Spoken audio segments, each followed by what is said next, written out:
Yo creo que ya es un empezado a gente y podemos empezar la conferencia. Os digo que esta conferencia se va a grabar y se va a enviar, o pueden estar incluso viéndola en este mismo momento, toda vez que lo desee, con el enlace que hemos enviado. Nuestros compañeros de Madrid, nuestros compañeros de Barcelona, compañeros de otras delegaciones que quieran, tienes acceso a verla en este preciso instante. Y también, os lo digo, por si lo deseáis, después estará publicada en nuestro canal de YouTube, para que tranquilamente lo podáis ver en casa.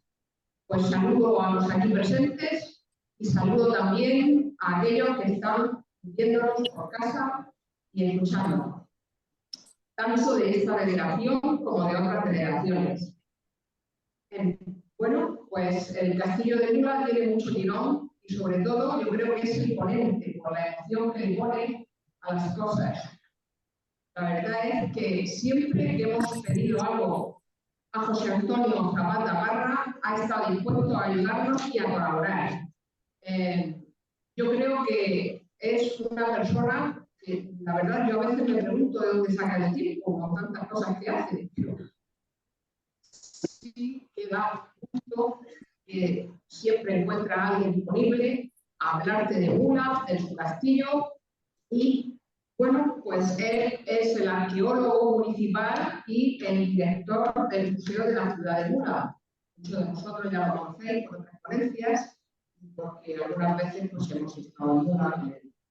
Es licenciado en Historia, en la especialidad de Historia Antigua y Arqueología por la Universidad de Murcia. Ha realizado máster en Restauración de Patrimonio Histórico por la Universidad Politécnica de Cartagena, máster en Arqueología Aplicada por la Universidad de Murcia y doctor en Arqueología por la Universidad de Murcia. Es autor de más de 50 artículos relacionados con la arqueología, la restauración del patrimonio y la puesta en valor y musealización de los yacimientos arqueológicos.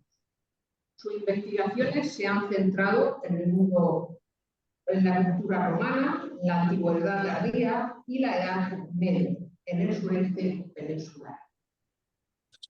Ha asistido a muchos cursos y congresos y ha impartido, como sabemos, numerosas conferencias. Pero en lo que nos concierne a nosotros e incluso a la ponencia, a la conferencia de esta tarde, hay que resaltar el libro que tiene, El Castillo de Mula, que veo que lo ha traído. No sé si bueno, pues un libro que tiene más de 500 páginas que habla de la historia y de la arqueología de esta fortificación. Es especialista en arqueología de campo y ha dirigido más de 60 intervenciones arqueológicas en distintas ciudades de la región de Murcia, como por ejemplo en Caravaca, en Lorca, en Mula, en Mazarrón, en Murcia, participando en extensos proyectos de investigación en yacimientos tan paradigmáticos como son el Cerro de la Almagra, Mula, la villa romana de los Villaricos, también de Mula, y la ciudad tardorromana visigoda de Legazpi, que como sabéis está. Bueno, se puede hablar mucho más de José Antonio, pero yo sé que es mucho más interesante lo que él tiene que decirnos esta tarde. Por eso les cedo la palabra. José Antonio, adelante. Muchas gracias por la presentación. Buenas tardes, noches a todos, a todas. Y bueno, pues nada, para mí es un placer siempre aceptar la invitación de Madalena y por supuesto de la Asociación de Amigos de los Castillos. Os traigo una ponencia que, bueno, es el Castillo de Mula, que ahora últimamente ha vuelto a resonar con eso de que ya tenemos muy cerca el 100% de la propiedad, si no la tenemos ya, y ya os contaré un poco ese tema al final. Pero bueno, os vengo a hablar del Castillo de Mula y voy a hacer la conferencia al orden inverso en el que lo hago siempre, porque siempre empiezo por la historia del castillo y claro, traigo 50, 60 diapositivas y cuando tengo que enseñar el castillo, las partes diferentes del castillo. Al final tengo que pasarlo ahí rápido y corriendo porque no me da tiempo, ¿no? Voy a intentar ceñirme a unos 45 minutos aproximadamente, pero voy a empezar mostrando un poco lo que es el castillo y luego ya entraremos en la historia para terminar un poco en la actualidad. Eso va a ser un poco el desarrollo. Aquí tenéis, bueno, una vista de esa fortaleza de Mula tan imponente, ¿no? Sobre la Alcazaba. Y yo voy a empezar con un fragmento de la carta de que el marqués de los Vélez manda al gobernador de la ciudad de Mula en 1525. Porque aquí vamos a ver por qué, cuál es la causa de la construcción de la fortaleza, ¿no? Y dice: aquellos bellacos rebeldes de Mula, a que me pusieran pleito al paternoster, pudiendo terminar toda su bellaquería y maldades en una hora, pues yo tenía ya merced de Mula, por la cual se probaba muy copiosamente ser falsedad y mentira todo lo que aquellos pedían. ¿Por qué te digo esta cita? Estos rebeldes de Mula, bellacos, como decía el primer marqués de los Vélez. Porque es una de las consecuencias por la que edifica esa fortaleza, no para controlar el reino de Murcia, sino para subyugar a la población de Mula, como veremos. Y para subyugarla tenía cañones de este tipo. Es la otra diapositiva que traigo, con el emblema de la Casa de los Fajardos, que veis aquí, y en latín, traducido: huid todos de mí, porque cumplo los mandatos de mi Señor.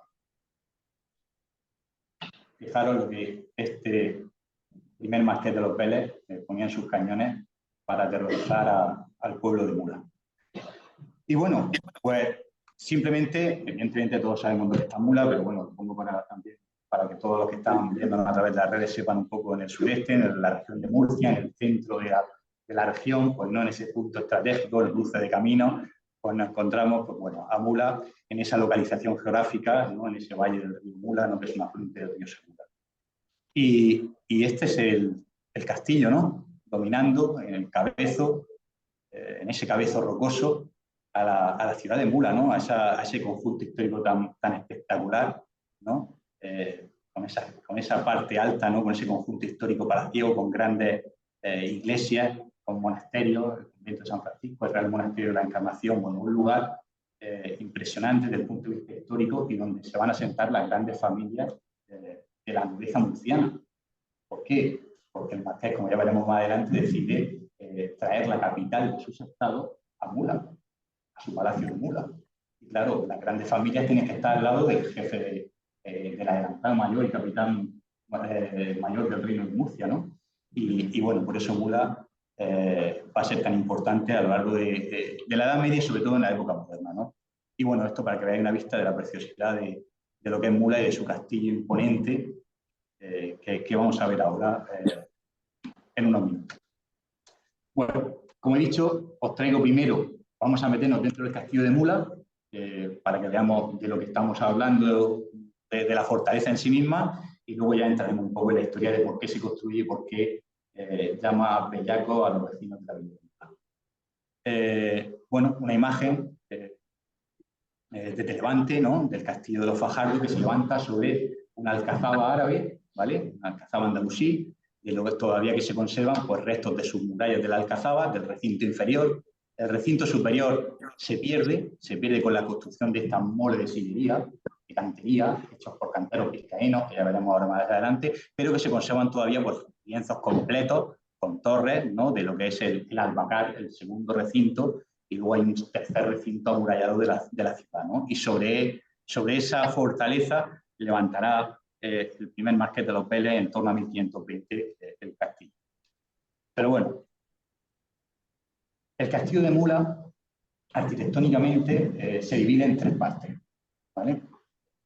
Esto visto desde el lado norte, desde donde está el acceso a la fortaleza, tenemos como el baluarte occidental, la torre del homenaje y una torre del aljibe, ¿vale? Y este es el adarve, restos de la muralla, por donde se entraba a la fortaleza de los marqueses de los Vélez en ese momento.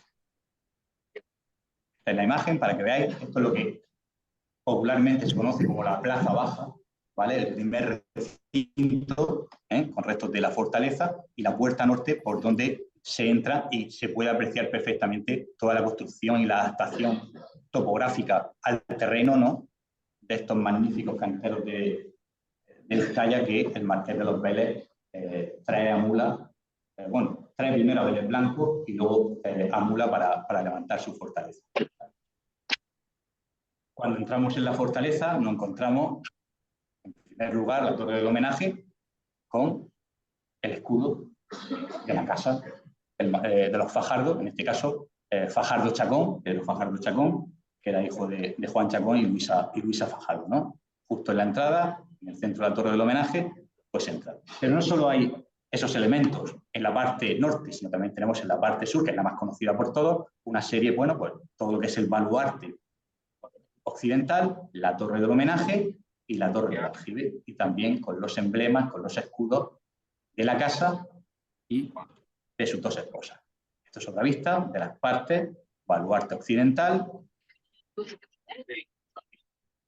torre del homenaje y torre del aljibe. Se entra por la parte norte, aunque también tenía, ya lo veremos, un acceso por el sur, la puerta del albacara, porque el recinto del albacar es una palabra árabe que viene de albacara, que significa el ganado, el recinto donde guardaba el ganado, en época andalusí, ¿vale? Y se mantiene la puerta, ya lo veremos en un documento, que dice que están levantando una serie de hiladas y están haciendo la puerta del albacara. En una carta que envía el alcaide de la fortaleza, Luis Fajardo, al Marqués de los Vélez en 1525. Bueno, esto es un planito para que veáis con el 1 los escudos del primer Marqués de los Vélez, con el 2 Mencía de la Cueva, segunda esposa, y Catalina de Silva, tercera esposa. La primera esposa, que se llama Magdalena Manrique, hija de Pedro Manrique de Lara, segundo conde de Paredes de Nava, se casa en el año 1499, pero consigue el divorcio, ¿vale? Al no tener sucesión en 1507 a través de una bula papal. No le da hijos, no aparece en el castillo. El escudo ni lo pone, por eso aparece solo los de segunda esposa y su tercera. Eso para que vayamos entrando en quién es el personaje. Este es el escudo de armas, los Fajardo, los Chacón, ¿vale? Recordad que Juan Chacón se casa con Luisa Fajardo, que es la hereda de todo el patrimonio familiar y todo lo que es parte del Reino de Murcia, parte de Almería y algunas zonas de Granada. Bueno, Granada llegará posteriormente con el hijo, y se casa con Juan Chacón, que Juan Chacón había empezado a construir la capilla del Marquesado de los Vélez en la catedral, que tenía su propio hijo Pedro Fajardo Chacón, con el que tiene muchas disputas que ya iremos viendo. Este es el otro escudo de Mencía de la Cueva. Se casa con ella en 1507, él le da su primogénito, que es Luis Fajardo, y luego fallece en 1517 y se casa con Catalina de Silva de Toledo, que es su tercera esposa, con la que ya tiene, si no recuerdo más, 5 hijos, ¿vale? Se casa en 1520. Como digo, bueno, otra imagen del sur, para que veamos las diferentes partes, porque nos vamos a introducir ahora, para que entendáis un poco, porque claro, la fortaleza lleva prácticamente 30 años cerrada. Pues claro, hay gente de Mula gente que ha nacido que no ha subido al castillo de Mula nunca. Antes se subía, la gente de Mula lo sabe, tú llegabas al principio del año 80, dejabas allí el DNI en el ayuntamiento, te daban una llave grande y podías subir, veías la fortaleza y luego dejabas la llave, ¿no? Y ibas y podías verlo, pero claro, después del pleito que ya explicaremos, pues al final con la familia, pues esto está, que la gente no lo puede ver. No puede ver la fortaleza de Mula y bueno, pues yo quería traer un poco unas imágenes de dentro para que las veáis. Bueno, este es un plano un poco también con las diferentes partes, ¿vale? La torre de homenaje, que tiene un sótano, una planta primera, su planta segunda, la sala principal y su azotea, y el aljibe también tiene la torre de aljibe, su primera planta, su segunda planta, con su aljibe en el fondo, y luego el baluarte por donde se entra, que tiene su cuerpo de guardia, su sala de veladores, un sótano, la plaza de armas, la tribuna para defensa de la parte norte, y bueno, pues diferentes elementos que ahora veremos de defensa, tanto vertical como defensa armamentística, para que son troneras, cañoneras, bueno, ladroneras, ya veremos elementos de defensa que realmente pues, prácticamente no son utilizados, sino son más, no llegan a ser utilizados porque nadie intenta tomar la fortaleza cuando está construida. Sí, anteriormente en la Edad Media, pero no cuando se levanta o termina la fortaleza en el primer tercio del siglo XVI. Bueno, esto ya es una planta para que veáis también todo lo que es el baluarte en planta, torre del homenaje, bueno, su adarve, su cuerpo de guardia, su patio de acceso, por donde se entra, ¿vale? El acceso a la plaza de armas y el sótano. Esto es el acceso, el patio de acceso que a la anima sirve de foso en la plaza de armas. Si tú quieres, pues desde la parte superior, ahora veremos la plaza de armas, acceder a la torre de homenaje, que es esta zona, si levantan el puente levadizo, te caes 5 metros, o sea, es imposible, ¿vale? Entonces, servía, por un lado, como patio de acceso, esta es la puerta sur, la que daba a la Albacara, y servía también como foso y para recoger las aguas, todas las aguas que recogían de todas las terrazas que iban a este conducto y llegaba hasta la ciudad. O sea, estaba totalmente controlado y prácticamente inexpugnable. Esto es una escalera también que levantan ya en el siglo XVIII, ¿vale? Del que queda la impronta, y que es una escalera que hacen para comodidad de uso para subir a la Plaza de Armas, porque ahora veremos por dónde hay que subir. La subida, quien ha estado en el Castillo de Mula y quiere subir a la Plaza de Armas, es una escalera, unos peldaños tremendos que es imposible prácticamente subir. Entonces hacen esta rosca de ladrillo que no se conserva, pero queda la impronta para subir. Esto es cuando entra lo que se ve, lo que se conoce como cuerpo de armas, como cuerpo de guardia, perdón, que tenía un doble piso, ¿vale? Y era, pues bueno, pues una gran cocina o chimenea, ¿vale? Para resguardarse del frío, y en esta primera parte que estaba hecha de madera, donde tenían todos los catres, todos los veladores, ¿vale? El Castillo de Mula, lo veremos, tiene una serie de veladores, hasta un máximo de 12, son mercenarios. Son mercenarios que trae el Marqués de los Vélez, entre el año 1525, 1580, que estarán en el castillo para evitar, pues, bueno, los intentos del pueblo de Mula de tomar la fortaleza, que no hay en ningún momento, pero sí hay una serie de refriegas, vamos a decirlo así, y de combates por las calles, y bueno, pues tiene aquí una serie de mercenarios que trae, ya los veremos, de Perpiñán, de Navarra, de Rosellón, hay algunos de Lorca, diferentes, los guerreros que él veía, porque había estado muchas guerras, que eran lo suficientemente fuertes, pues se los traía aquí a la fortaleza de Mula. Y bueno, esto para que haya una sección de las diferentes cámaras, porque claro, fijaros, este es el cuerpo de guardia y las salas de acceso. Está en la sala del portero, de la fortaleza, donde estaba, porque hay tres cargos. Hay tres cargos, está el alcaide de la fortaleza, el teniente y el portero. El teniente normalmente era el que estaba cuando el alcaide se marchaba, porque era el que se quedaba a cargo. Ellos no vivían en el castillo no vive, solo está el portero y los veladores. El portero para traer los bastimentos, es decir, que no faltara comida, que hubiera agua, ¿vale? Que el polvorín estuviera, por si acaso hay asedio, que estuviera repleto. Y bueno, tiene una zona de sótano, ¿vale? Esto es que el tuyo, la conexión, final, no sé qué, de la sonido zona, no sé cómo lo tiene. Del cuerpo de guardia y el acceso hacia la plaza de armas, ¿vale? Y también una trampilla, el acceso al sótano. La sala de veladores, para que veáis por dentro cómo es. Disculpad las fotos, pero bueno, ahí no hay mucha luz y no son del todo tan claras, pero bueno, para que veáis un poco el ejemplo, estaban sus cañoneras y bueno, y algunas saeteras que lo que hacían era aportar luz a esta estancia. Esta es concretamente la sala de los veladores y del portero, ¿vale? Veréis que tienen diferentes elementos constructivos, tiene bóvedas. En un primer momento, ya hablaremos de la fortaleza, se va a construir digamos que con plantas con forjados, todos planos, pero cuando a partir de 1520 toma las riendas de la construcción el alcaide Luis Fajardo, lo que hace es cambiar el sistema porque el maestro artillero va a meter muchos cañones y necesita hacer bóvedas en vez de forjados planos. Y por eso vemos doble sistema, aquí va a haber forjado plano, pero al final decide meterle una bóveda de ladrillos para aguantar más la planta primera por el peso de los cañones, que no son pocos. Este es el acceso a la subida a la plaza de armas, unos escalones tremendos. Estos son unos pequeños peldaños que se pusieron para poder ayudar a subir arriba, y bueno, es una subida tremenda que, claro, realmente si consigues llegar aquí, prácticamente al final lo que pasa es que te liquidan, porque desde arriba te pueden disparar con una ballesta o con un arma de fuego. Bueno, todo lo que es el sótano, para que veáis también elementos, el plano, el acceso. Fijaros, en la misma trampilla, un acceso, ¿vale?, a lo que es el polvorín. Siempre se ha dicho que este polvorín, o esta en el baluarte occidental, siempre se ha dicho que eran las mazmorras del castillo. Pero toda la documentación que he podido consultar a lo largo de todo el trabajo de investigación, nunca habla de mazmorras en esta zona. Las mazmorras siempre están en la Torre del Homenaje. Además, en una planta segunda de la Torre del Homenaje. Simplemente es una habitación con una reja, ¿vale? Con 3 candados. Y eso es simplemente la mazmorra que había. O sea que esta zona seguramente funcionó como polvorín. Bueno, más plantas para que veáis la Plaza de Armas. Vamos a subir a la Plaza de Armas con todas las cañoneras. Y bueno, para que veáis el puente levadizo con el foso de lo que hemos hablado. Esto es una vista de la Plaza de Armas. Se accede por aquí.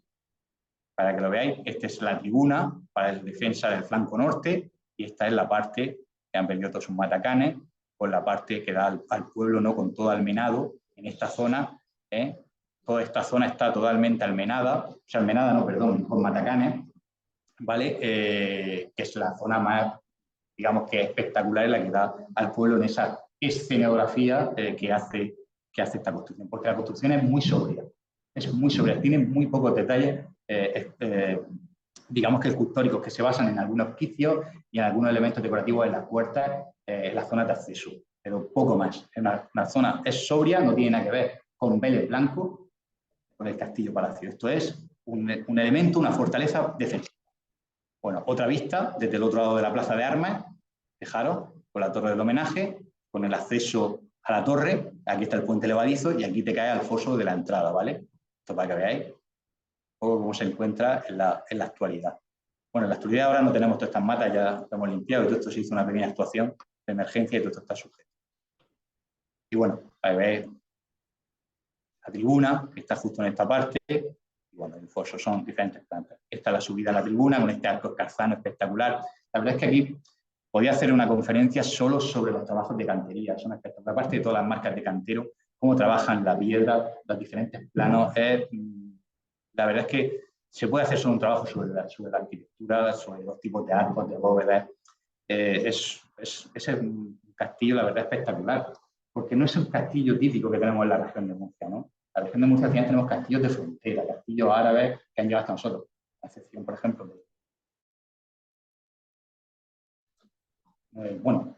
la Torre Alfonsina, que es diferente, ya más medieval, de Lorca, o lo que podemos encontrar en Jumilla, o a lo mejor en Moratalla. Pero esto es una fortaleza del norte, esto está hecho por canteros, esto es por piedra maciza. Entonces, hay otro tipo de defensa, otro tipo de construcción. Estamos ya en el pleno Renacimiento, aunque todavía no había llegado totalmente, pero él ya lo trae. Recordemos que Pedro Fajardo Chacón es el que, a través del Palacio del Marqués de los Vélez, de la Casa Palacio de Vélez Blanco, con ese patio espectacular, entra el Renacimiento en España. Eso y en el Castillo de la Calahorra, los dos patios son el origen del Renacimiento en España. O sea, esta gente estaba muy bien formada y sabía lo que se hacía. Y bueno, esto es una vista de la zona de la tribuna, ¿vale? Para que veáis un poco todo lo que es el acceso. Esto es una rampa y aquí llegas justo al final y vas a lo que es la ladronera, ¿no? Y bueno, imágenes de la Torre del Homenaje. Esto es de la vista de entrada y de la zona con este ventanuco, ¿no? Que estáis viendo aquí, con los dos huequecitos que se ven, que son para maromas, para levantar, mediante una polea o mediante tirando de la cuerda, poder levantar el puente levadizo y al final nadie puede llegar. Aquí existe una rampa de compartimentación para que desde la Darbe, desde aquí, cuando llegas al final, no puedas saltar a la Torre del Homenaje. Te caes por esta rampa de compartimentación al foso, son 8 metros. Y desde aquí, si levantas el puente levadizo, tampoco puedes acceder. Los que hicieron en la fortaleza hicieron una compartimentación de la defensa perfecta. Podía caer todo un bloque, pero no están trabados. La Torre del Homenaje no está trabada con la Torre del Aljibe, ni la Torre del Homenaje está trabada con el baluarte occidental. Puede caer a cañonazo una parte, pero la otra se mantiene. Y eso es muy importante. Bueno, esto es para que veáis un ejemplo de, bueno, se entra por aquí, por la planta superior, ¿vale? Hay un acceso a la azotea y luego 3 salas más y un sótano que no termina que iba a ser el aljibe, pero que no sabemos por qué no se termina y terminan desviándolo a lo que va a ser la Torre del Aljibe, que es un aljibe andalusí que lo forran entero de sillares, le ponen una cubierta de piedra y ahí lo hacen, ¿vale? Y desvían todas las aguas. Seguramente porque tienen prisa, porque al final, con el levantamiento comunero y la expulsión del Marqués, que ahora veremos, pues necesitan terminar la fortaleza y desechan tener que picar tanta piedra. Bueno, la famosa inscripción que da mucho juego, ¿no? Solo hay 2 inscripciones en el castillo. Esta que está en la torre del homenaje, ¿vale? Y luego la que está en un lateral, que ahora la veremos después, ¿vale? Y bueno, esto es fundamental, ha dado mucho juego para lo que es la historia de Mula, que no vamos a entrar aquí, ¿vale? En ese tema, pero bueno, la traducción es: Pedro Fajardo, el primer marqués de los Vélez, o el primer marqués, erigió esta torre marcando el lugar donde una vez fue construida una fortaleza por Antonino Pío Augusto. La reedificó totalmente bajo el reinado de Carlos V, rey de España, el César su señor. ¿Por qué pone esta inscripción? Pues muy fácil, porque había una prohibición en España de construcción del castillo por los reyes católicos. No se podían levantar fortalezas. ¿Qué hace el marqués de los Vélez? Pues hace un juego aquí muy bonito, que es que dice: no, si yo no estoy levantando un castillo, yo estoy reedificando. Por eso pone aquí reedificable. Estoy refundando, levantando un castillo que habían hecho los Antonino Pío, los romanos, no los árabes, ni mucho menos, sino los romanos. Estoy levantando un castillo de los romanos y por lo tanto estoy reformando. Y este es un poco el juego, y por supuesto el juego muy renacentista de equiparar el emperador Antonino Pío al César, al emperador Carlos V, Carlos I de España. O sea, que es un juego, esto podríamos entrar aquí en muchas disquisiciones, pero no vamos a entrar en eso porque no nos daría tiempo. Esta es la única ventana que hay en todo el castillo, ¿vale? Con el buzón, con la tronera esta de buzón de llaves, la que se conoce como la sala de la reja, porque había una reja, ¿vale? En el viaje del cuarto marqués de los Vélez hace un recorrido y esta es la sala de la reja, porque aquí había una reja, además se conserva por fuera la anilla donde estaba la reja. Es la única ventana que hay, que es la sala principal, la sala donde se hacía el pleito homenaje, ¿no? Que al final pues llegaba allí cuando tenía que dejar la tenencia el marqués de los Vélez al alcaide, pues allí hacía el pleito homenaje, juraba ante la Biblia 3 veces que voy a guardar el castillo y no se lo voy a entregar a nadie, ¿vale? Porque ya había tenido precedentes de perderse el castillo. Bueno, esta es la subida a la azotea, con esa ventanica para levantar ahí el puente levadizo, ¿no? Y bueno, una vista de esa azotea, de esa fortaleza, con la entrada aquí por el adarve, bueno, para que veáis con el pueblo de Mula, ya con la expansión, pero bueno, para que veáis lo espectacular de la fortaleza, que es tremenda. Bueno, ya en la segunda planta, bueno, os traigo imágenes un poco totalmente está vacío, porque esto se restauró, luego se expolió, ya lo contaremos, y bueno, pues imágenes, pues bueno, con bóvedas, todo de sillería, con sus cañoneras, sus troneras, otro acceso para ir bajando, y bueno, esto un poco para que veáis la sala, la planta segunda de la torre del homenaje, ¿vale?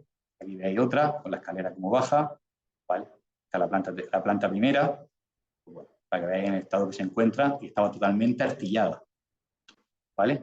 Con sus chimeneas. Las chimeneas están muy bien porque conectan todas las plantas, están conectadas todas las chimeneas hasta el tiro final que está en la azotea. Una obra impresionante. Estos son zonas de cañonera que puedes entrar perfectamente de pie, con armas ligeras y portátiles. El maestro, no sabemos quién es el maestro artillero, pero era un genio. Y esta es lo que se conoce como la poterna, la puerta de escape.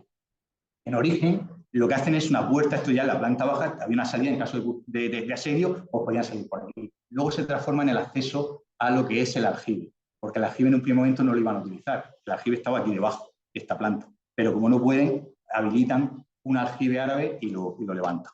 ¿No? Esto es la zona que llega a la poterna, ¿vale? Con su puerta, y llega a esta zona, bueno, ¿no ves? Esta es la puerta que os digo, este es el agujerito por donde cae el agua que cae al aljibe. De más recuerdo para Mula. ¿Vale? Entonces, pues bueno, primera planta, segunda planta, el aljibe. Estos son 8 metros, y bueno, pues una serie de metros. Y esta es para que veáis todo lo que es, cómo se adapta perfectamente y cómo le hacen esta cubierta de sillares. Bueno, vistas, las vistas. Y luego le hacen, claro, como esta puerta era la puerta de escape, le hacen aquí su propia puerta de escape ya. O sea, el siguiente cuerpo hace la puerta, en caso de asedio, que pueda salir. Que hace una segunda puerta de salida, lo que es la poterna. Esta puerta rampante está impresionante en la fortaleza. Bueno, esta es, por aquí está donde se acaban la planta segunda, aquí se baja a lo que ellos llaman bodega, ¿vale? Y esto pues, de aquí con un cubo, una cuerda, una maroma, podía sacar agua del aljibe, ¿vale? Desde aquí al siguiente y a partir de aquí el aljibe. Estos son los brocales que se conservan todavía. Esta es la bajada a la planta primera de la torre del aljibe, ¿no? Que ellos le dicen que es la bodega, y aquí empieza el aljibe otros 8 metros. Y bueno, unos cuantos elementos defensivos de la fortaleza, ¿vale? Pues, puente levadizo, el almud. El almud son la tranca de madera para la puerta, las poternas de escape, de salida, la rampa de compartimentación que estaba hablando para que no pudiera acceder a la torre de homenaje, la ladronera que se encuentra justo en la zona de entrada norte, pues desde ahí, como en las películas, pues lanzo aceite, lanzo piedras, y aquí no pasa nadie, ¿vale? La puerta. O sea, tiene una serie de elementos, eso es testa, la ladronera que está justo en la puerta, o levantar el puente levadizo, o y si consigo que lo bajen, pues desde aquí les lanzo, de esta zona, pues les lanzo aceite, piedra hirviendo, flechas, tienen armas de fuego portátiles, que está aquí, que es justo a través de la tribuna. Esto es una foto de cómo se conserva aquí todavía, en el año 1905, con la visita de Manuel González Simancas, es una foto del catálogo del principio del siglo XX, cómo se conservan todavía los matacanes completos, que ahora ya no se conserva así. Bueno, y luego, pues, cañoneras y troneras, ¿vale? Aquí incluso troneras circulares, palmas portátiles y luego las diferentes cañoneras de la plaza de armas y de la tribuna, ¿vale? Para que veáis. Otra, esta es espectacular, que es circular, que se encuentra justo en el baluarte occidental, porque el baluarte occidental termina en lo que ellos llaman proa de nao, en punta, ¿vale? Fijaros que todas las fortificaciones a partir del siglo XVII, sobre todo en el XVIII, que se tenemos defensa en Cartagena, y en muchos sitios son todos con defensa apuntada. Ya en el castillo de Mula, ellos prueban en 1524-25 una defensa, lo que se conoce como esperonte, que es termina en punta para que los proyectiles incidan no en una zona plana, no para que el daño sea mayor, sino en una parte de esquina que el daño sea menor. Y hacen el juego de como en los barcos, ¿no? Le meten una ventana, ¿no? Una cañonera circular para que parezca un barco. En el texto dice, estamos haciendo la prueba de nao. Muy, muy bonito los documentos que hablan de la construcción de la fortaleza. Además, tiene una vista preciosa porque de aquí justo ves el Real Monasterio de la Encarnación. La verdad es que es espectacular. ¿Vale? Bueno, diferentes... Claro, aquí lo que estaba diciendo, con el Real Monasterio de la Encarnación, las cañoneras circulares, diferentes. Muy interesante también estos trabajos para llevar estos engarces que se ven en muy pocas. Solo he visto en una fortaleza de Francia, no recuerdo el nombre, pero esto no se ve en ninguna fortaleza, que es como llevaban los cañones con sus ruedas, ¿vale? No me acuerdo el nombre ahora. Bueno, iban cargados con sus dos ruedas, con la cureña, exactamente, con la cureña, no me acordaba del apellido, y los llegaba hasta el punto, desencajaba la rueda y metía los dos muñones en este resorte, y así podían bascular también, según el derrame de la ventana, para el proyectil, y evitar el retroceso del castillo. La verdad es que es espectacular. Bueno, diferentes troneras con diferentes derrames, estas circulares para armas portátiles, para que lo veáis, ¿no? Y bueno, estas también tienen con su mirilla, fijaros la mirilla que tienen, en esta te puedes poner incluso de pie dentro, son cámaras de tiro, en toda la esquina, está totalmente defendido, ¿vale? Y luego la ventana no aspillerada con su tronera de palo y orbe, ¿vale? Que se llama, esto, si vais al castillo de Vélez Blanco, lo habéis visitado, prácticamente todas las ventanas o todas las troneras aparecen con esta forma de llave. Está presente. Aquí en Mula solo aparece en la ventana de la reja, en esta de aquí. Vale, fijaros, lo que os decía, ¿lo veis? Las anillas que se han perdido, pero que sostenían esa reja. Fijaros, la puerta donde esté. Y ahora entramos en materia. Después de haberos presentado rápidamente el castillo para que veáis por dentro, bueno, nos centramos un poco en la historia de la fortaleza, ¿vale? Os he dicho al principio eso, empezar con lo de los bellacos de Mula, y bueno, ahora continuaremos con ese tema, porque al final Mula es un pueblo de resistencia a la parte de la historia. Hay muchos episodios resistentes, y prácticamente pues, la única capitulación que tiene es en el 713, con el pacto de Tournai. Todo lo demás, Mula siempre es tomado por la fuerza.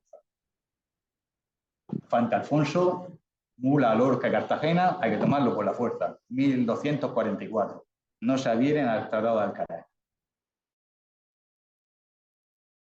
1296, Jaime II de Aragón empieza la conquista de Murcia. Mula entrega la fortaleza, pero en 1298 se levanta y resistirá hasta 1304, la única del reino de Murcia que aguanta el asedio. Un asedio brutal.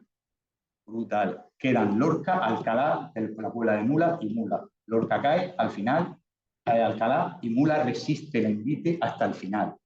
Es más, desde Mula empieza la reconquista del reino de Murcia. De nuevo, en 1304, por lo menos llegan a los acuerdos, van hacia Murcia y al final pues llegan al tratado famoso que, bueno, desde Orihuela hacia arriba es para Aragón y Murcia se queda con el resto y esto es más castellano. Entonces, es muy importante. Y luego tenemos el pleito que empieza con la familia, ¿no? con los marqueses de los Vélez. Pero bueno, en definitiva, un poco, como siempre, cuando empecé a investigar sobre el castillo de Mula, pues bueno, hay unos precedentes, ¿no? Pues, la historia general de la población, diferentes historias de Mula, el catálogo, pues bueno, la historia de Mula, el libro de la Villa del Reino de Murcia de Juan González Castaño, el libro de Castillo y Fortaleza de Alonso, y luego el famoso libro, el trabajo de Edward Cooper, que marca un antes y después. Primero hace un trabajo en el año 81, creo que eran 2 volúmenes, y luego hace los 4 volúmenes, que es Castillo Señal de la Corona de Castillo, y que inicia y además pone el castillo de Mula ya en el mapa, ¿vale? Y bueno, ya mi obra, que esto era muy curioso, iba a ser un cuadernillo de 50 páginas y al final fueron 500 y 2 años de trabajo. Pero bueno, eso ya os lo contaré, eso es otra historia. Y bueno, por situarnos simplemente, solo unos datos rápidos, es que al final, ¿qué es lo que pasa? Que Mula era prácticamente la conquista del infante Alfonso, Fernando III, su padre, le da el fuero de Córdoba y es una villa real, ¿vale? Y así sigue hasta 1430, en el que Juan II entrega a Alonso Yáñez Fajardo la villa de Mula por la ayuda prestada en la guerra de Portugal. Y pasa a ser una villa, pues, digamos que de señorío, ¿vale? Como muchas de ellas. ¿Qué es lo que pasa? Pues simplemente lo que va pasando es que la villa de Mula, al final, realmente los Fajardo son dueños de la villa, tienen su posesión, tienen su palacio ya en el siglo XV, sabemos que hay palacio en Mula, pero bueno, digamos que no se meten en la elección del concejo, en la elección de los cargos municipales, dejan los usos y costumbres de los muleños de la villa, ¿vale? No se suelen meter en eso. Y eso lo cambiará con la llegada del primer marqués de los Vélez, y es cuando empieza el problema, la guerra, entre comillas. Bueno, esto es una imagen de los siglos XIII y XIV, como se encontraba, con ese castillo de Mula, con su alcazaba y con un poco lo que recibe en la Edad Media y lo que llegará luego hasta prácticamente el siglo XVI, ¿no? Bueno, un poco todo lo que estoy diciendo, desde Alonso Yáñez Fajardo II, que es el que recibe, bueno, Pedro Fajardo, no voy a entrar aquí un poco en la Edad Media porque sería mucho, Luisa Fajardo, su primogénita, pues bueno, se casa con Juan Chacón, adelantado de Murcia, y tienen al primer marqués de los Vélez, y adelantado de Murcia, Pedro Fajardo Chacón, que es el que aglutina todo el poder de la casa y el que va a recuperar parte de las propiedades que incluso Juan Chacón ha ido vendiendo, algunas villas, y él las va recuperando todas y las tiene en su posesión. Muy importante el título de Marqués de los Vélez. Lo que pasa con el Marquesado de los Vélez es que cuando muere Juan Chacón, cuando fallece Juan Chacón, digamos que hay una cosa que marca a los Fajardo, y es que todos los títulos, las propiedades, de la nobleza, que estaban en unos arcones de madera, eran los archivos que tenían de la casa, claro, eso hay un historial. Entonces, cuando fallece, se apropia de ellos con gente cercana a la reina Isabel I, ¿vale? Entonces, ¿qué es lo que pasa? Pues entra en una negociación con él porque el reino de Castilla quería tener salida al mar. El dueño de Cartagena era el primer marqués de los Vélez. Entonces entra una disputa para una negociación forzada para que decida Cartagena. Entonces pues decide Cartagena, o un lado entre comillas, y ella le da todo lo que es la zona de Vélez Blanco, Vélez Rubio, y lo convierte en marqués de los Vélez. Él la acepta y bueno, pues se queda. Mantiene Mazarrón, que era muy importante, sobre todo por el tema de la lumbre, que le va a provocar que pueda construir todas las fortalezas que construye, porque la lumbre es fundamental. La lumbre sirve para fijar el color de los tejidos, ¿vale? Sobre todo el rojo, y lo vendían mucho tanto para Flandes como para Génova, que costó también la zona de España. Entonces, gana una cantidad de dinero tremenda, y esa cantidad de dinero tremenda que gana le sirve para construir Vélez Blanco, Cantora, Cueva de Almanzora, Mazarrón, que tiene otro castillo, y el castillo de Mula, entre otros. Bueno, famoso castillo de Blanco Palacio, tan icónico, ¿no? También conserva esa entrada del castillo andalusí, es muy repetitivo, pero claro, esto es una fortaleza palacio, es otra historia. Aquí es donde él establece la capital de los estados, que va a mantener hasta 1580. ¿Vale? Hasta el nacimiento del tercer marqués de los Vélez. Este es el castillo de Cuevas del Manzora en 1507, ¿vale? Otra fortaleza que construye, ¿vale? Y bueno, y esto es un ejemplo para que veáis los estados, porque ellos hablan de sus estados del Marqués de los Vélez. Fijaros, en el Reino de Granada, el Marquesado de los Vélez, Vélez Blanco, María, bueno, todos los que tenía, Oria, Albadó, Partaloa, todos los que tenía. Y en el Reino de Murcia, Molina de Segura, Mula, Ludete, Campo del Río, Lipilla y Alhama, ¿vale? Murcia no era suya, pero era el alcaide de la Alcázar de Murciano. La Alcázar de Murcia, que estaba donde está la Plaza de los Apóstoles y toda la zona esa de la iglesia de San Juan de Dios, ¿vale? Él era el alcaide de esa alcázar, mejor dicho. ¿Vale? ¿Qué es lo que pasa? Que al final el Marqués de los Vélez lo que le pasa es lo siguiente, que cuando hay después de la sucesión de la llegada al trono de Carlos I, como sabéis, en Murcia y sobre todo en la zona de Alicante y Valencia se levantan lo que son las revueltas comuneras en esta zona, las revueltas, las germanías que se llaman. En Mula, en principio, están con el rey, pero es una oportunidad, no en caso de Murcia fuerza la salida del primer marqués de los Vélez y de su hijo Luis Fajardo. Es más, lo destierran porque eran próximos al emperador Carlos V. Y eso ellos no querían, no estaban de acuerdo con ese rey que llegaba aquí y la nobleza murciana lo expulsa, ¿vale? Lo expulsa y está en el exilio, no pueden entrar a Murcia y les prohíbe enterrarse en la catedral, en su capilla. Hasta ese momento llega. Entonces, al final, en Mula, en ese momento de revuelta, lo que pasa es que en 1520 los muleños lo que hacen es, como el Marqués de los Vélez, cuando toma posesión, bueno, hereda lo que es la villa de Mula, decide nombrar un alcalde mayor. Lo que había en Mula eran dos alcaldes ordinarios, su alguacil, todos sus regidores. Eso es lo que había de su infante Alfonso, de Fernando III, de su padre, ¿no? Y entonces lo que hace es poner por encima de ellos a un alcalde mayor, que también administraba justicia, es decir, uno por encima de todos. Y los muleños eso dicen que de eso nada. Eso no está escrito en ningún sitio. ¿Eso qué es lo que pasa? Pues claro, al final es el control un poco de todo el territorio. Mula es muy grande, controlar todo eso pues provoca un levantamiento que hace que tomen el castillo los vecinos de Mula y el marqués, digamos que y sus representantes son expulsados de la villa. Entonces, eso pasa en 1520, eso pasa en el mes de marzo, mayo, no recuerdo bien, pero en junio, bueno, 3 semanas después, pasa en junio, 21 de junio. Y en julio, 3 semanas después, a través del contacto con el obispo de Lorca y con el de Murcia y tal, convencen al pueblo de Mula para que el marqués. Entonces, ¿qué dicen los muleños? No pasa nada. Vas a entrar, pero en la plaza del Pontarrón, en la puerta de Yechas, te vamos a poner un altar y te vamos a hacer jurar ante la Biblia que va a guardar los usos y costumbres de la villa de Mula. Y yo llega allí y dice, sí, yo aquí juro lo que sea. Jura, entra a la villa,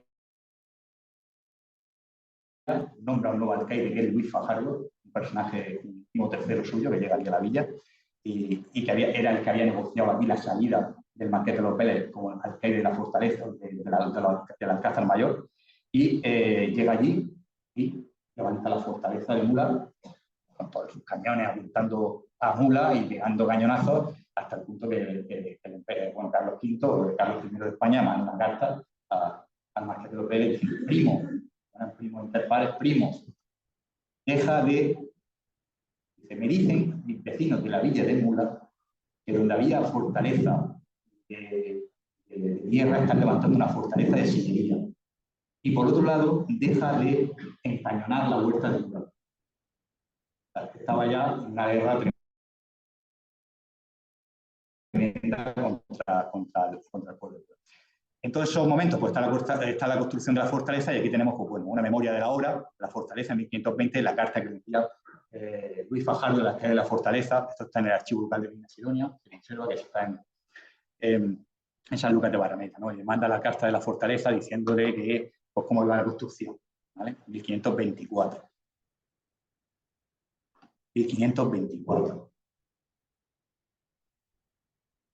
La gente siempre dice que el castillo de Mula empieza a construirse, que sepamos, con el primer marqués de los Vélez en 1500. Pero siempre se ha dicho que el marqués de los el castillo se termina en 1524. El castillo no se termina en 1524. No se termina, aunque ponga Ludovicus Fajardo Mefekit 1524. El castillo de Mula no se termina en esa fecha, porque hay cartas continuas, que ahora veremos algunos fragmentos, en los que en 1525, en 1526, en 1531 están levantando sillares, están construyendo la fortaleza. Esta lápida la pone Ludovicus, que siempre se había dicho que era el hijo del marqués de los Vélez, que se llama Luis Fajardo, el segundo, en 1524, que termina la fortaleza. Luis Fajardo aquí tenía 8 años. Edward Cooper dice, no, en un primer momento publica en primera obra que era el hijo del marqués. Luego ya en la segunda obra, cuando ve las cartas de Vélez Blanco, dice, no, esto es una alarife mudéjar que toma el nombre de la fortaleza y que, de su señor, y por tanto termina la obra. Este es el alcaide de la fortaleza, que viene de Málaga, ¿vale? Y que es un primo tercero del marqués que se lo trae para terminar la fortaleza y toda la obra, ¿vale? Estos, bueno, detalles. Memoria de la obra de la fortaleza de Mula, Luis Fajardo, la firma, aquí Proa de Henao, esto aquí, ¿vale? Luis Fajardo, esta es la albacara, aquí está la Proa de Henao, bueno, os ha mandado todo eso. ¿Por qué os traigo esto? Porque el personaje, rápidamente lo cuento, es un personaje que viene de la toma de Granada, mejor dicho, y de la zona de Málaga, porque entonces en ese momento Málaga pertenecía a lo que era el reino de Granada, ¿no? Un poco aquí del personaje, porque claro, esto lo traigo porque para ya dejar definitivamente quién es Luis Fajardo. Es el Luis Fajardo, ¿no? Que tanta la historiografía. Yo vuelvo a insistirlo, no es el segundo marqués, no es el alarife Mudéjar, es un primo tercero que es nieto de Alonso Fajardo el Bravo, el famoso pino, que va a la conquista de la ciudad de Málaga, que le dan tierras allí, que se casa con María Piñero, que tiene un hijo que se llama Diego Fajardo, que se casa con Leonor Mendoza y tiene Luis Fajardo de Mendoza, que se casa con Isabel, que es una judía conversa, y luego con Juana Fernández de ella. Y tiene todos estos hijos que estáis viendo aquí, ¿vale? Todo esto fue un trabajo de investigación muy profunda que bueno, otro Luis lo hizo en 1515, que es la puerta de la Poterna, que hemos visto el acceso ese de la puerta de escape, esta era la puerta, ¿vale? El señor guardia, bueno, esta no, perdón. Esta es la puerta que sería similar, que estaba en Vélez Blanco. Esta puerta estaba en Vélez Blanco, es similar de tamaño, ¿vale? Que ahora está en México. Se observa en México.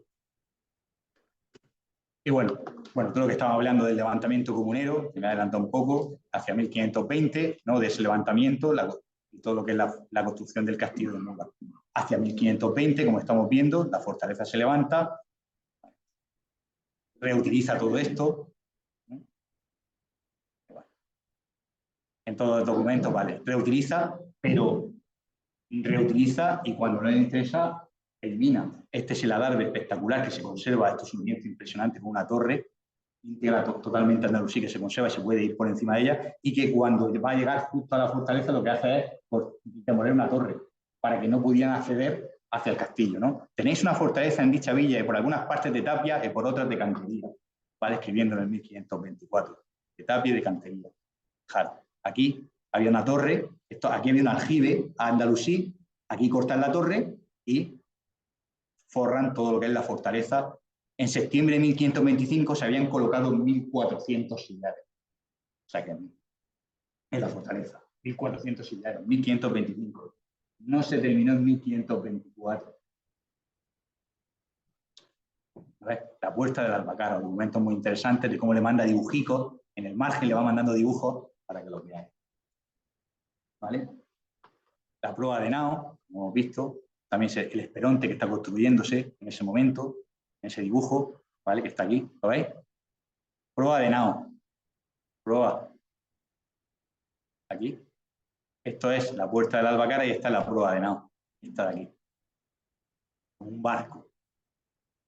Bueno, la poterna puesta falsa y tal. Y bueno, documentos de Rodrigo Fajardo que decía que desde cualquier punto de la villa, esto desde la plaza, se veía en 1525 la construcción. Son documentos que van hablando de toda la construcción de la fortaleza en 1525, ¿no? Cómo se va levantando y va terminándose, ¿no?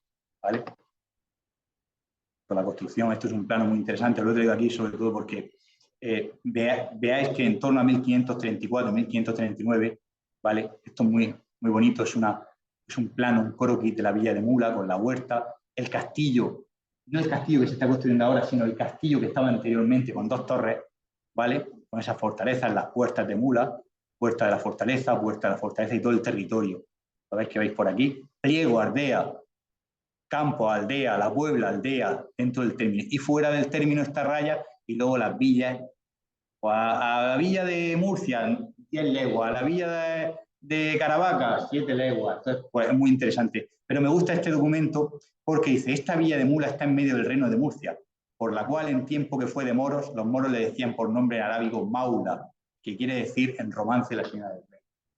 Es muy bonito este documento que se hace en ese momento en el que todavía está en transición la construcción de la fortaleza. La última documentación que tenemos es de Juan de Arteaga, un cantero vizcaíno que escribe de la fortaleza en 1531 una carta. Escriben una carta a Juan de Arteaga porque sus primos están trabajando en Caravaca, una de las iglesias de Caravaca, porque era comendador de Caravaca, el marqués de los Vélez, y fallecen 2 canteros, entonces tiene que ir como testigo. Entonces le escribe la carta, estante en la fortaleza de Mula, tal. Juan de Arteaga, uno de los canteros que viene de Vélez Blanco y de toda la fortaleza.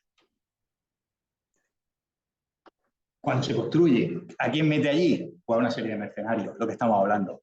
El marqués, en 1542, aporta 60 jinetes y 40 hombres para reforzar Navarra, Perpiñán y el Rosellón, amenazadas por el rey de Francia. Bueno, aquí un poco hablando de todo lo que pasa. Pues de estos sitios de Navarra, de Perpiñán, de Rosellón, se traen mercenarios. Tenemos documentos y los traigo con todos los nombres de los mercenarios, de los veladores de la fortaleza, ¿vale? Claro, todo eso que pasa, los tengo ahí para luchar con la villa de Mula, porque claro, los muleños, en 1500, como en 1524, 20 dejan entrar al marqués, construir la fortaleza y no se quedan de acuerdo. 300 vecinos de Mula, son tan guerreros, se marchan a Vigo, desde Vigo contratan a 2 abogados de momento y van a la Chancillería de Granada y ponen un pleito que está entre 1520 y 1555, que se resuelve en la sala de las 1500 doblas en Valladolid, ¿vale? Que era uno, que se guardaba la uso y costumbre de Mula y que la villa era de Realengo. El otro decía que la villa era suya y presenta sus documentos. Por eso dice ahí al principio he puesto, imperialgos de la villa de Mula que me han puesto un pleito y yo puedo acabar con ella en 1 hora. Y tengo el documento en Mula de que esto es mío. Que está escribiendo al gobernador. Ya puedo acabar con ello en 1 hora. O sea, imaginaros, ¿no? Están cabreados porque son unos traidores.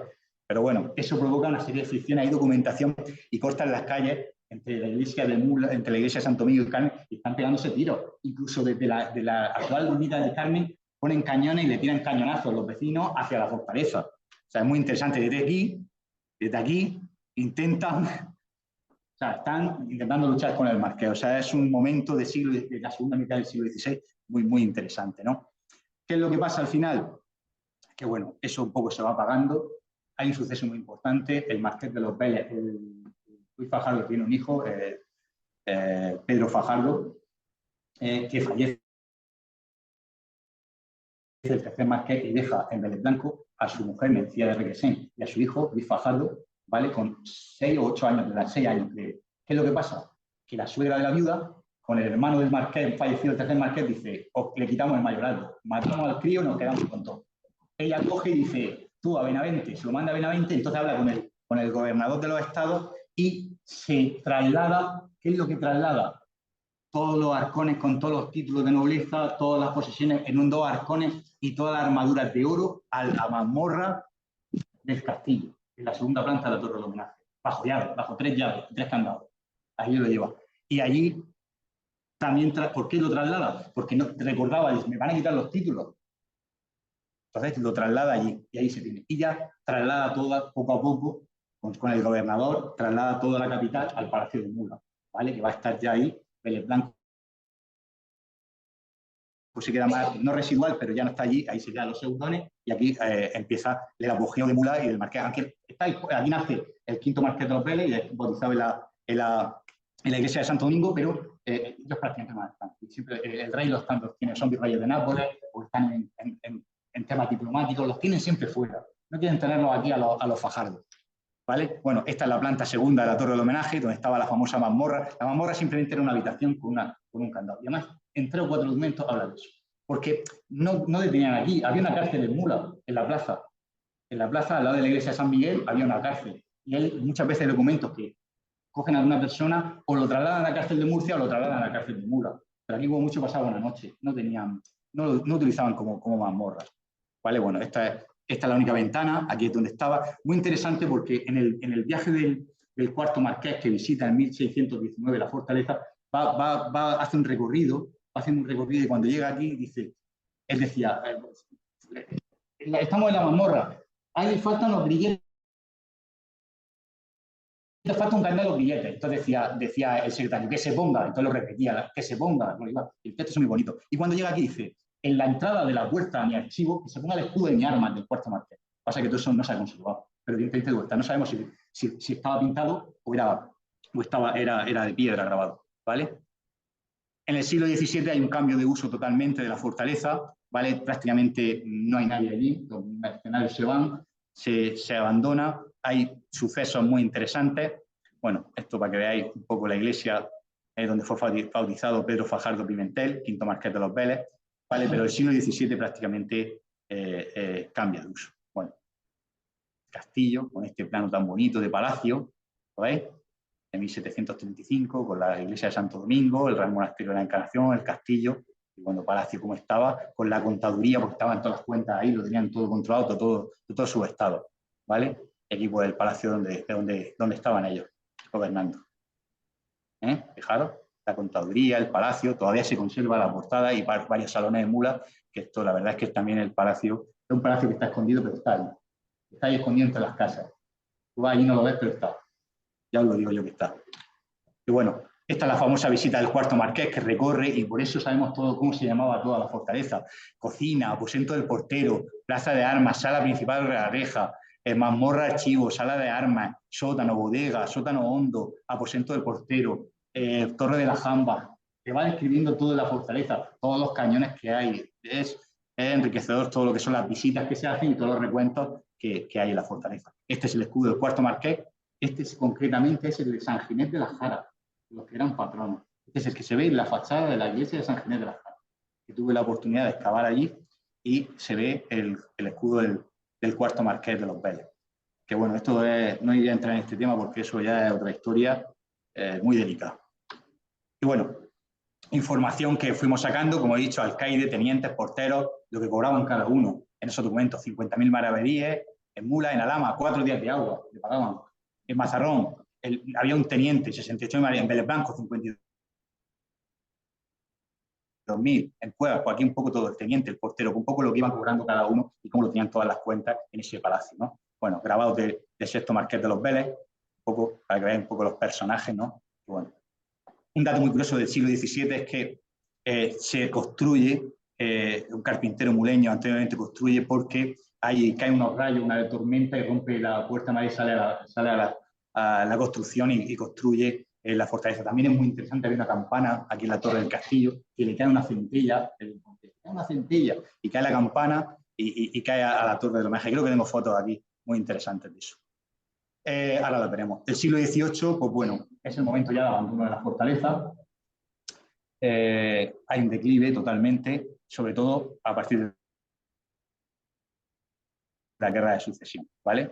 ¿Qué es lo que pasa? Que al final el marqués de los Vélez es capitán mayor del reino de Murcia. ¿Y qué es lo que hace? Desmantela el castillo de Mula a nivel de artillería.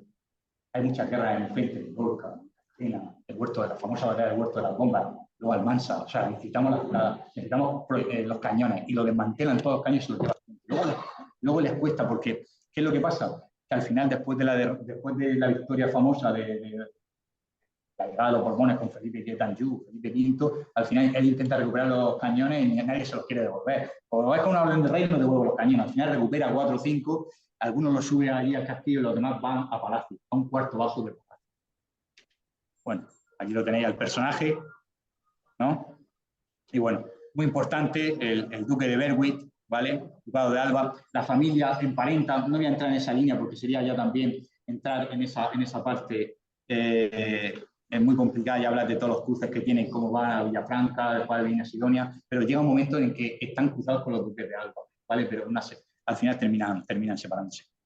Cañones de la fortaleza, algunos de ellos, otros son de Orihuela, pero bueno, otros son de Vélez Blanco, pero bueno, para que veáis esos cañones impresionantes, el famoso batalla en la Casa del Huerto de las Bombas, donde se baten los cañones de mula contra las tropas austriacistas, y bueno, ¿no? Que termina con una derrota en la batalla de Almansa y los 400 prisioneros ingleses que vienen a la fortaleza de Mula y que se convierten en cárcel y que la dejan destrozada, pero luego la reparan. Y bueno, memoria de alhajas que había en el castillo en 1710, pues bueno, toda la artillería. La verdad es que cuando nos adelantemos a todo lo que es la reconstrucción, ya ahora que nos acercamos ya por fin a tener la fortaleza, pues tenemos prácticamente todo lo que había a nivel de artillería en el castillo. El tiro de bronce, arcabuces, municiones, bueno, pues está todo. La sala de armas, que había la sala de armas, gola, peto, espaldares, está todo, bragueta, morriones, peto, espaldar, está todo. En 1626 que había en la azotea de la Torre de Homenaje, en la Plaza de Armas, está toda la documentación que había en los diferentes sitios y lugares de la fortaleza, ¿vale? Y cómo va cada vez a menos, ¿vale? Hasta que al final se pone palacio, porque se lo llevan todo a palacio. Y se van cuarto bajo de palacio. Al final muchos de los cañones terminan siendo fundidos para hacer campanas en mula o para hacer rejas, terminan siendo eso. Bueno. La famosa campana, la campana se conserva. La campana esa que cae, le cae una centella y cae, se rompe, la refunden. La refunden y la ponen en la Plaza de Armas, en 1648. 1648, sí. Y terminan un cuarto bajo de palacio y cuando ya los marqueses abandonan palacio en 1755, cuando abandonan palacio, deciden llevarse todo el archivo a Madrid, ¿vale? Y la campana, el 10º marqués la manda a una ermita que está en la Villa de la Fara, en una dama que era suya. Y ahí está la campana del castillo de Mula.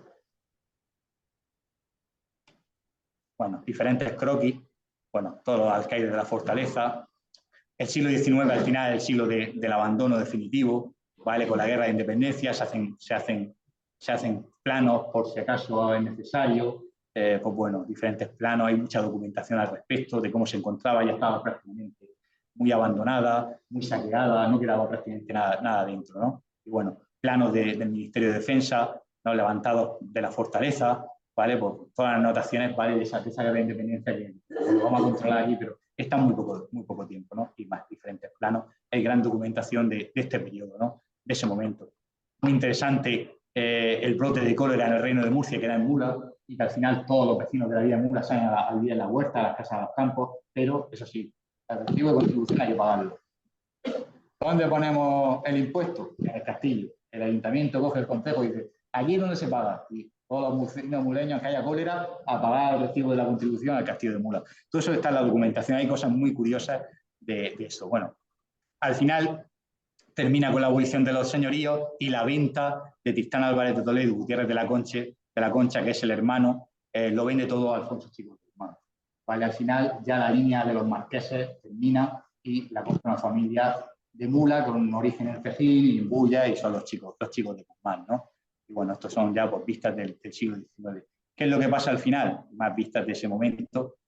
Lo que pasa con eso es que, ya entramos ahí en el tema de Alfonso Chico de Guzmán, es que Alfonso Chico de Guzmán se casa, Patricia Muñoz Amar. Alfonso Chico de Guzmán compra el castillo de Mula, pero su mujer termina de hacer pegar todos los papeles al duque de Vivona y compra todo el palacio, compra el agua, compra parte de los baños, el castillo de Alcalá, termina de comprar todo lo que tenían en Mula. Los chicos de Guzmán, los marqueses lo compran los chicos de Guzmán. Al final su hija, María Cristina, se casa con Luis Pidal Limón, segundo marqués de Pidal, que tiene 4 hijos. Todo queda en María Concepción, ¿vale? Y María Concepción, la que se casa, ya entran aquí los Beltrán de Lis, Figurovsky, marqués de Bonda Real. Y tendrán, pues, tendrán 9 hijos que serán los herederos de la fortaleza de López, ¿vale? Bueno, más de la época con el yugo y la flecha en ese momento que se ponen, lo que llamaban ellos el mirador, el último merlón que quedaba, que cae en los años 80, que popularmente se conocía como mirador de la Reina. Imágenes del siglo XIX ya, ¿no? Fijaros, en 1965, lo que quedaba aquí, todavía quedaban matacanes, toda esta parte de aquí y todo esto que ha desaparecido en la actualidad, ¿no? Esto es de la colección de Pedro San Martín Moro. Bueno, y aquí están los Patricio, Vicente, María Luisa, Cristina, Victoria Eugenia, Teresa, Ramón, Juan Beltrán de Lis y Pilar. Los 9 hermanos con los que el Mula vuelve a empezar un pleito en el año 80, en el año 89. Bueno, aquí hay una foto más por donde se accedía entonces, los que son de Mula lo saben, se accedía por aquí a ese momento. Bueno, una serie de vistas aéreas y vale. Y bueno, por resumir, no me extiendo mucho más. ¿Qué es lo que pasa? Que esos 9 hermanos, bueno, el Ayuntamiento de Mula, con el Ministerio de Cultura de la Comunidad Autónoma de Murcia, en los años 80, finales de los 70, principios de los 80, pone en valor con esas visitas que hizo Pedro San Martín Moro, con Emeterio Cuadrado, ¿vale? Emeterio Cuadrado, el arqueólogo, lo que la hace de compañía, ¿vale? Pues levanta unos planos y empieza por los años 60 con el punto de turismo en esta popular. Esto es nuestro, esto está escrito aquí en la propiedad, en el libro de inventario del ayuntamiento, esto desde el año 60 está escrito que el castillo es de Mura. Además, dejamos una llave para que la gente entre. ¿Qué es lo que pasa? Que al final se gastan 80 o 90 millones de las antiguas pesetas, que era dinero, lo dejan todo bonito y en el año 89, en diciembre, cuando está terminando la obra, se presentan 5 hermanos en un coche de Madrid al ayuntamiento de Mura, diciendo que eso es suyo. La gente ahí muy, ¿cómo va a ser esto tuyo? ¿Cómo va a ser esto tuyo? Claro, yo creo que hay que esperar que lo terminaran para dejarlo ahí todo bonito. Y llegan los 5 hermanos en representación de los 9 y empieza el pleito, ¿vale? En primera instancia, Mula pierde. En el primero, en el de Mula, en primera instancia pierde Mula, ¿no? Ellos demuestran que tienen su título de propiedad, Mula pierde, Mula no se va a quedar así, dice, guerreando como siempre. Recurrimos y nos vamos al provincial. Y Mula allí gana. Gana Mula, pero claro, ellos no se van a meter en ese. Estoy resumiendo a grandes rasgos, ¿vale? Y luego, ¿qué pasa? Aquí, de aquella época, la audiencia de Murcia de vuelve a titular el castillo de Mula, todos muy contentos, tal. Y luego, al final, el Supremo le da la razón a la familia. En resumen, es porque presentan una prueba en la cual un antiguo alcalde de Mula había escrito una carta a Luisa Isabel Álvarez de Toledo, que era lo que se conoce como Duquesa Roja. Esto ya piensa la famosa Duquesa Roja. Le escribe una carta diciéndole, oye, que queremos arreglar el castillo de Mula y que si no lo da, que si no lo dones. Y ella dice, todo lo que hay, le mando una carta, todo lo que hay aquí, os lo regalo, es vuestro. Claro, en el fondo no era suyo, porque ya Alfonso Chico de Guzmán la había comprado en 1894, pero ni siquiera Luisa Isabel lo sabía. Pero claro, era el reconocimiento expreso de que el castillo no era propiedad del ayuntamiento. Y se rompe lo que se llama la sucapión y por tanto se pierde. Intentamos llegar a Estrasburgo y al final se pierde. Este famoso pleno en el castillo del año 99, todo el mundo llorando y el castillo se pierde y entra en estado de abandono. Esto es la carta que manda el ayuntamiento al tribunal de Estrasburgo, pero bueno, eso ya no procede, no da trámite y se acabó. 2000. ¿Qué es lo que pasa? Y ya con esto termino. Tengo que trabajar de la plataforma Mula por su castillo. Como digo yo, me dicen los que están locos, pues decían hacer un cuaderno de patrimonio que va a llamar cuaderno de patrimonio. Eran unos libritos, pero sale este libro de 500 páginas. Y la gente de Mula empieza a conocer el castillo, sale un artículo de opinión en La Verdad, así las páginas centrales, ¿por qué no se prueba el castillo de Mula? Y surge también la plataforma Mula por su castillo. Y dicen, ¿qué pasa aquí? Entonces el ayuntamiento tenía el 5,5% del castillo, tenía de propiedad, porque Marañón, el nieto de Marañón, había donado su parte al ayuntamiento de Mula.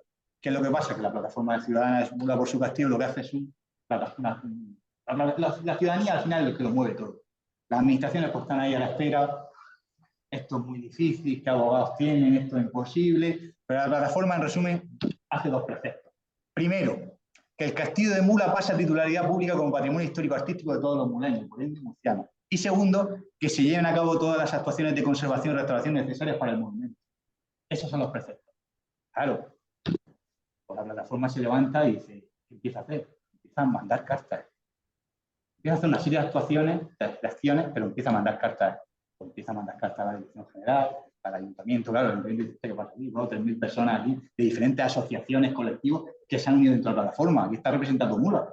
Pues todos los políticos se adhieren, un pleno extraordinario, todo el mundo se adhiere, la comunidad está ahí un poco ahí, la comunidad autónoma es pasiva ahí diciendo, ¿qué pasa aquí? Pues empiezan a mandar cartas, se empiezan a mandar cartas y empiezan una serie de acciones, ¿vale? Asalto al castillo, pues asalta el castillo. Todos con su bandera, suben a Mula, asalta el castillo y tal. ¿No ves? Se pone aquí una bandera, no se entra. Bueno, es la primera actividad, 4 de octubre de 2015.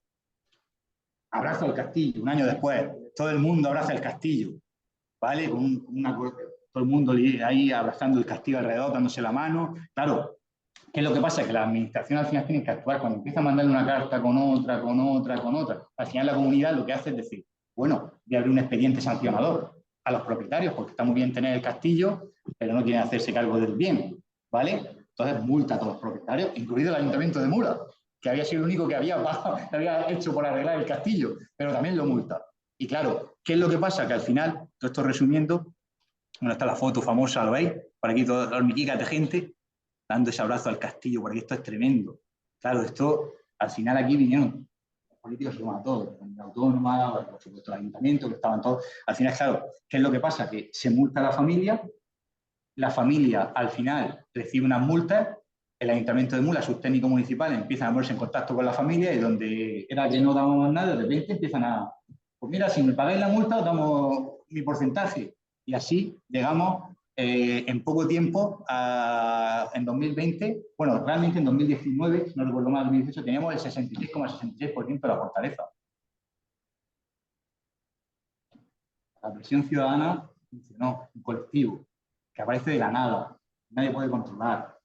Y eso al final hace su presión y bueno, pues con luego la gestión de los técnicos municipales y esa presión ciudadana y también con la presión también del ayuntamiento, de todo, en una al final, pues se consigue eso. ¿Qué es lo que pasa? Es que al final habían 3 partes, y ya con esto termino, que me he alargado, perdonadme, habían 3 novenas partes de 2, 3, digamos que de las 9 partes, 3 hermanos no podemos hacernos con ellos. 2 están muertos sin descendencia, que no significa que no tengan herederos, sino son sus sobrinos, sus primos, son ciento y la madre, porque claro, los 9 hermanos tenían a los 100 y pico años, esos que llegan a los hijos tienen hijos y los hijos tienen nietos. O sea, primero fue estudiar, todo, por lo menos conseguir saber quién eran todos y todo el árbol genealógico y conseguir contactar con todos.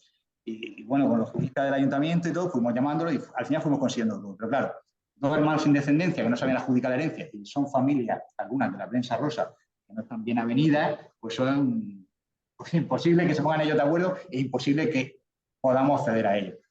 Y luego había una parte, un 11,11 de la otra adversa que siempre ha sido reticente y que quería vender, ella había fallecido, pero los hijos no querían, bueno, a negociar por activa y por pasiva, pero claro, pedían precios desorbitados de millones de pesetas o de euros, que vamos, que no, que eso no era imposible.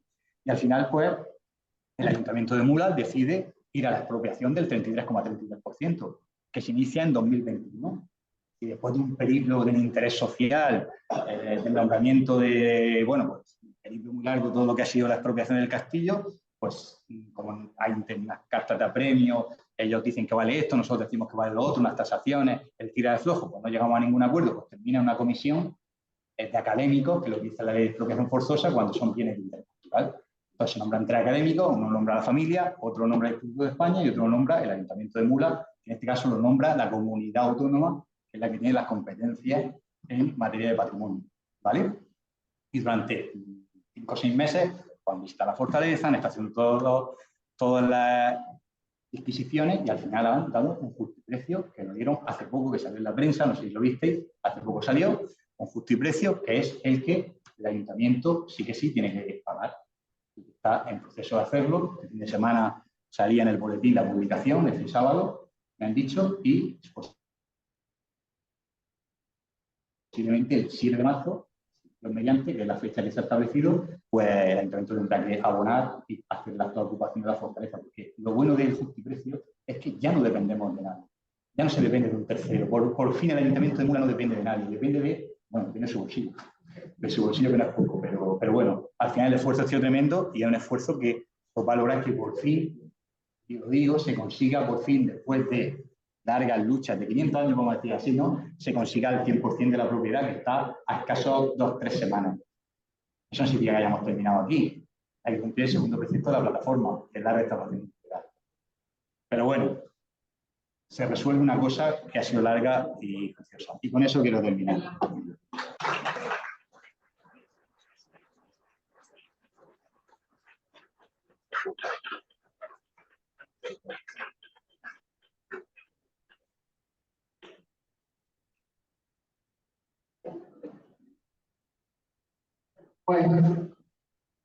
Bueno, terminada la conferencia, si alguien quiere hacer alguna pregunta, puede hacerla. Amigos, no, creo que está todo muy explicado. Vamos a disparar. Está claro por lo que han dicho que el Ayuntamiento de Murcia tiene dinero para pagar la justicia. Vamos, por lo menos ya lo hemos entendido. Sí, a ver, sí, el ayuntamiento evidentemente, sabe dónde estamos. El ayuntamiento de Mula, una vez que tiene el justiprecio, al final ha tenido que hacer una modificación presupuestaria y ha hecho un esfuerzo muy importante. Hay que saber dónde estamos. El ayuntamiento de Mula es un ayuntamiento de una localidad que tiene 17.000 habitantes, por lo tanto tiene unos presupuestos reducidos, pero va a hacer un esfuerzo muy importante para abonar los 300 y pico mil euros que es lo que ha determinado la comisión. Y bueno, se hizo el último pleno, se aprobó la modificación presupuestaria para el abono, tal y como dice, a la parte que se presente de la propiedad y lo demás, ese 22,22% irá al tesoro público, a la caja de depósitos, al depósito del tesoro público. Y ya ellos, la familia, pues que se pongan de acuerdo para ir a rescatarlo. Nosotros eso no da igual, pero en el momento ha hecho un esfuerzo muy potente. Pero es que al final estamos hablando de 500 años. Entonces son 500 años de... Yo he dicho, estoy con la guerra del mundo, pero es que es así, de lucha continua. Entonces, pues, se resuelve ya al final. Y sobre todo el pleito último de los últimos 30 años, ¿no? Después de que era tuyo, que llegue la familia, es un poco ahí. Pero bueno, al final, aunque ha gustado, todo viene a todo bien.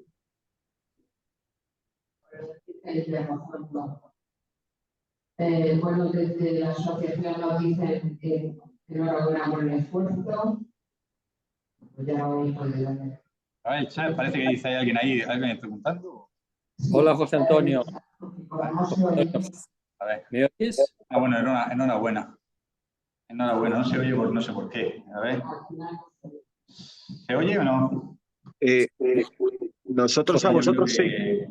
Se oye si hablo yo por aquí. José Antonio, ¿me oyes? Dime. Sí, saludos desde Barcelona. Sí, no te oigo bien. Sí, ¿me oyes ahora? Sí. Sí, te oigo, pero muy flojo. Saludos desde Barcelona. Escríbelo por ahí, porque si no, si es alguna pregunta tenéis que escribirlo, porque si no, no oímos. Bueno, más que nada felicitarte por la conferencia. ¿Alguna pregunta mientras vosotros? Sí. ¿No? Bueno, pues si aquí la atención presencial no tiene ninguna pregunta, gracias por vuestra asistencia. Tiene una pregunta, tiene una pregunta ahí. Dime.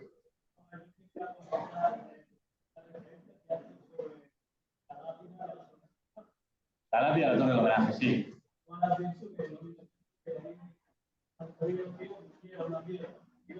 Sí.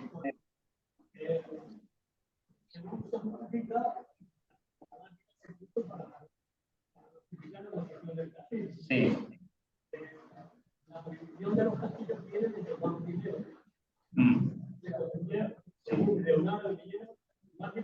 Sí, se siguen construyendo.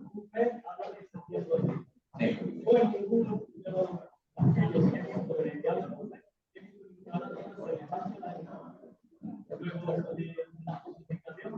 Parece que no llega al cuento porque dentro del papel se puede hablar cuanto más y el pasado digo por Sí. Entonces, la pregunta es: si los humanos les partió bien aquella piedra porque tiene un tapito, porque los romanos no pudieron poner una piedra anteriormente. Vamos a ver, esa es la pregunta, ¿no? Sí. Vale, vamos a ver. En la fortaleza, lo que es el cabezo, lo que se llama el Cerro del Cabezo, donde está la fortaleza de Mula, podría haber una ocupación romana. No hay ocupación romana, no hay vestigios romanos. Lo que sí tenemos son vestigios de una fortificación que por ahora te puedo decir que es como muy temprana almorávide, es decir, del siglo XII. No hay nada taifa. Lo que encontramos más antiguo, emiral, y no califal, sino emiral más antiguo, está en el Cerro de las Artesas, que está justo detrás, pero ahí no. Eso no significa que no hubiera, porque como tú bien sabes, en la zona baja de la ladera, en lo que se conoce como la villa del cementerio, cerca del cementerio, había una villa romana. Es más, en la iglesia de San Miguel, que tuve la oportunidad de excavar una intervención, bajo de la cripta hice un sondeo, saqué materiales de época de materiales de barniz negro campaniense. O sea, a mitad de la ladera había algún tipo de yacimiento, pero arriba no. Eso es un juego de tipo renacentista, ¿vale? Además hay un artículo muy interesante que hizo Elena Cruz Valdera hace poco respecto a una lapia que está en el Museo Arqueológico, Emilio Resto, creo que se llama, que también está jugando con este tema. Esto es un juego de corte renacentista y sobre todo para rendirle pleitesía al emperador, a Carlos V. Sí.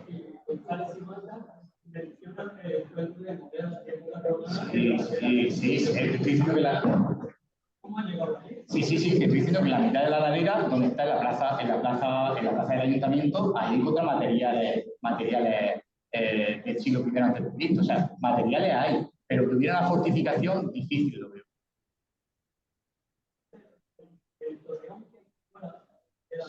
Sí. Eso es taifa porque... No, sí, pero es taifa. Porque recuerda una cosa, pasa que ahí ya la Edad Media, sobre todo, recuerda que Ibn cuando Al-Mutamid de Sevilla toma el reino de Murcia, toma el reino de la Cora de Turmir, que viene con Ibn Navar y Ibn Rashid, que va a ser el alcaide de la fortaleza de Murcia y de Mula, primero toman Mula, ¿vale? Y dice, hemos tomado el Hins Mula, la fortaleza de Mula, ¿vale? Y desde ahí toma Murcia. Estamos hablando del año 1089, siglo XI, ¿vale? Entonces tenía que haber una fortificación taifa, de época taifa, ahí, ¿vale? Y entonces esa es de esa época, ¿vale? De ese momento. Porque ahora siempre hablan de la fuente, ahora siempre hablan de Hins Mula, no habla de Madina Mula. Madina Mula es a partir de Al-Idrisi, ya a partir del siglo XII. Que toda la fortificación que tenemos de la Alcazaba es de época del siglo XII. Todavía no he visto, de todos los sondeos, de todas las excavaciones que hemos hecho en el Alcazaba, todavía no ha salido material califal, ¿sí? Y de taifa tampoco. Tiene que estar en otra parte, o igual más profundo. En la última intervención que estamos haciendo está saliendo niveles profundos que posiblemente, lo que pasa es que no me están saliendo los verdimorados y una serie de cerámicas de época califal, no terminan de salir. ¿Vale? Entonces, sigo manteniendo que como muy temprano será de finales del 11, principios del 12, lo que tenemos. Romano, yo ahí no he visto romano. Emiral sí he visto en la Artesa, que es el que está justo detrás del castillo de Mula y que posiblemente se levanta el origen de Mula ahí, tras el abandono de la Almagra, de la ciudad romana, ya en el 826, cuando Abderramán II, fundador de la ciudad de Murcia, que viene a fundar, dice, en una de las fuentes, hay que destruir las ciudades rebeldes. Entre ellas está Ello y Mula. Mula no la nombra, pero es una de las ciudades porque Mula en el 825, entre el 22 y el 26, se abandona con un proceso de destrucción. Y ahí están los dirham de plata, emirales, que son de ese momento, el momento de la fundación de Murcia. Es cuando construye la ciudad de los gobernadores, en el 825. ¿Vale? En ese momento la gente que queda se desplaza a Alcalá, que es donde está el castillo de Alcalá, y se traslada posiblemente a la zona de las Artesas, que es el origen de lo que va a ser la Mula actual. Alcalá termina siendo abandonada, luego se puebla, que es la Puebla de Mula, con la Noche Fajardo, ¿vale? Con la Carta Puebla, en el siglo XIV, que es cuando construye la torre de la Puebla, que en ese momento, ¿vale? Una torre cortijo. Va por ahí el tema. ¿Para cuándo se podrá visitar el castillo? Pues el castillo se podrá visitar, pues vamos a ver, lo que hemos hecho ahora en el Ayuntamiento de Mula es pedir el 2% cultural. Si nos lo consiguen dar, pues yo creo que esperemos que cuando salga esa obra en año y medio o así podrá visitarse. Si consiguiéramos, sí, exactamente, 2025-2026. Estamos cerca, estamos cerca. Enrique.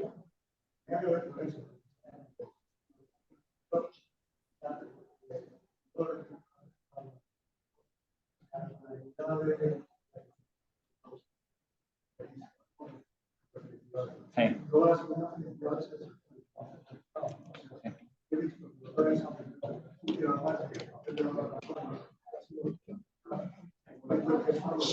Parece que tiene mucho que ver esa nuestra fase, por favor, de otra forma, en el sentido que hablaba la ciudadanía, hablaba de los técnicos que están preparados, y luego una administración que es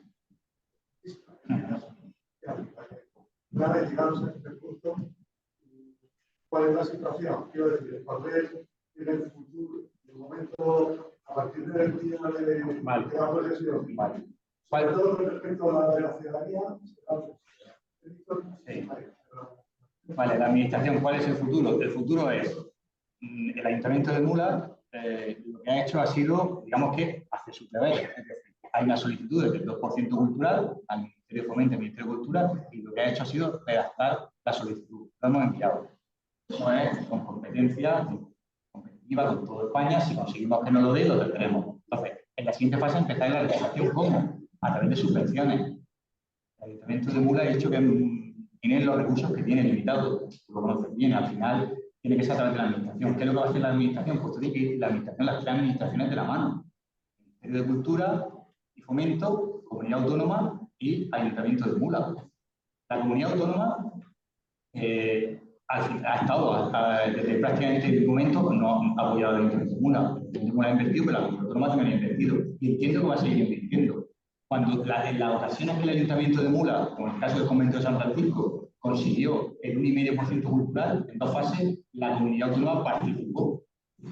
Tú sabes que al final es una parte lo pone el Ministerio, otra parte lo pone la entidad que lo pide.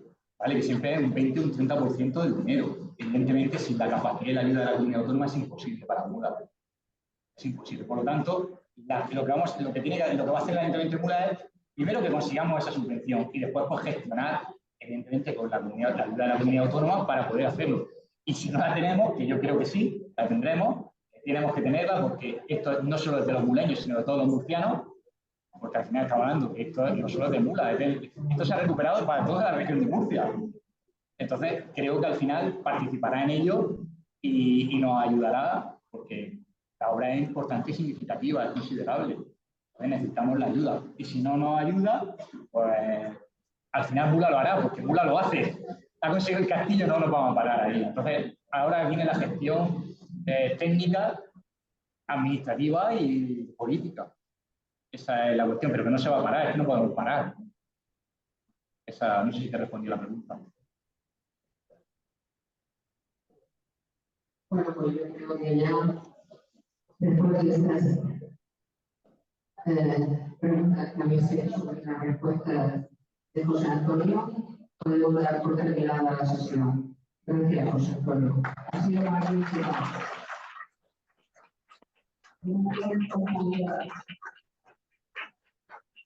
Compañero de Barcelona, un abrazo. Miguel Ángel, gracias. Nos vemos pronto. Hasta pronto. Yo voy a correr un poco, si no... Gracias.